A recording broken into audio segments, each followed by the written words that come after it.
We talk about this word, leader, a lot, but what does that actually mean to you? Well, it's the perfect marriage, really, between text and song. I'm not sure if that's what they meant. It's probably like when we invented pop. What did they know what it was going to be like in the millenniums? And they've gone back and it's something very special, and of course forms the basis of art song, what people think of art song. And art song in itself is such a broad thing and encompasses so much and so much emotion. What makes it so special to you? Well, I think art song is basically like mini mirrors of the human condition. The text might have been written by Goethe and Verlaine, but actually the themes which it represents are timeless, because the stink still stinks and the hurt still hurts, the love and the loss. It really speaks to people across the ages, and if you dig into the text, then for a performer it can be completely both life-changing as a musician, but also really, really worthwhile as in a recital context. And I guess when you're programming it in a recital context, it's all about how you sort of juxtapose those different emotions. Well, it's really beneficial as an artist and a singer, because in an opera, you're often surrounded by sets wearing a wig and, you know, some kind of male corsetry, a man girdle, a myrtle, perhaps we'll call it. There's been a myrtle.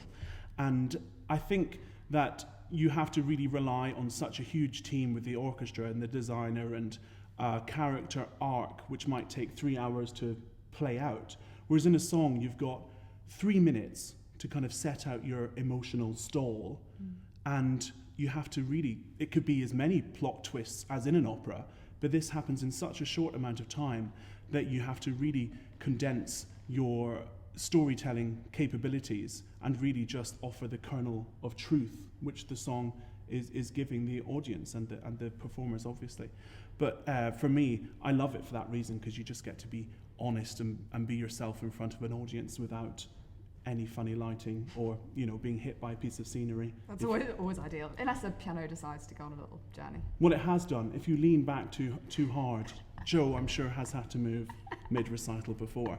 But the spontaneity as well of a song recital, you can really play with things, whereas, you know, that could have lethal consequences on stage, because people get, you know, whizzed off on a revolve, whereas in a song context, you can really use that time to feel how an audience might be reacting and play the music as such. And you can program something which is completely light and then really sucker punch something which is much more deep afterwards. So you don't have that variety in opera generally in one night if you're playing a tragic hero or heroine. So it's really beneficial and worthwhile as a performer.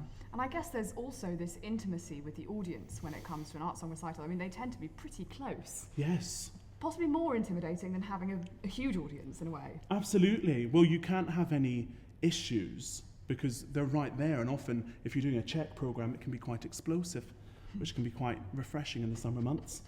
But I think that intimacy is what makes it special. It completely lays bare the text, and it's our responsibility now to really welcome this new revolution of art song, because we're not clinging on to the past where it was very much here's a stream, here's a sprig, here's a tree kind of acting, and now it's really digging in and owning the poetry afresh, and it's our responsibility to be able to tell these stories which are relevant for the audience, and that's something which is really worthwhile.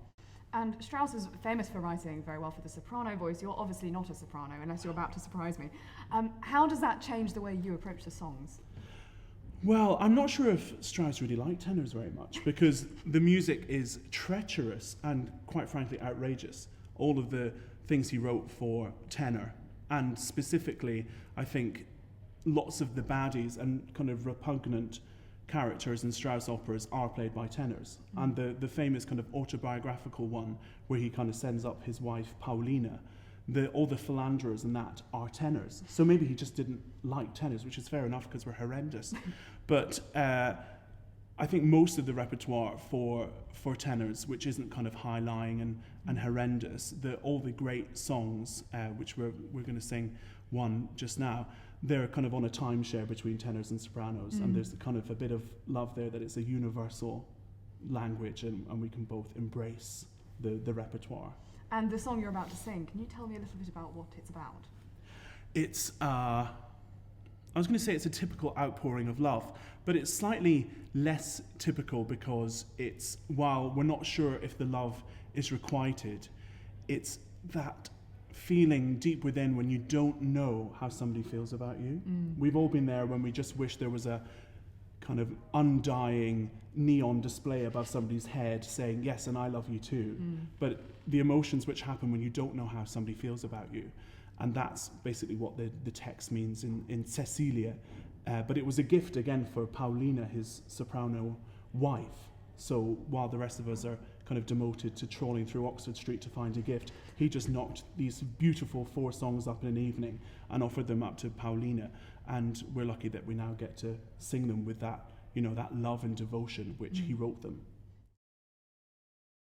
If you knew what it is to dream of burning kisses, of walking and resting with one's love, gazing at each other and caressing and talking, if you knew, your heart would turn to me. If you knew what it is to worry on lonely nights, in the frightening storm with no soft voice to comfort the struggle weary soul, if you knew, you would come to me. If you knew what it is to live enveloped in God's world-creating breath, to soar upwards, borne on light to blessed heights, if you knew, you would live with me.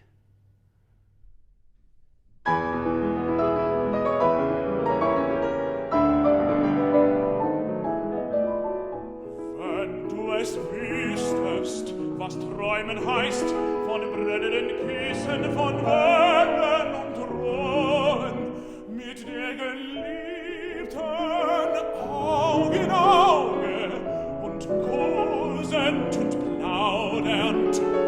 Wenn du es wüßtest, du neigtest dein Herz. Wenn du es wüßtest, was bangen heißt, in einsamen Nächten umschauert und Sturm.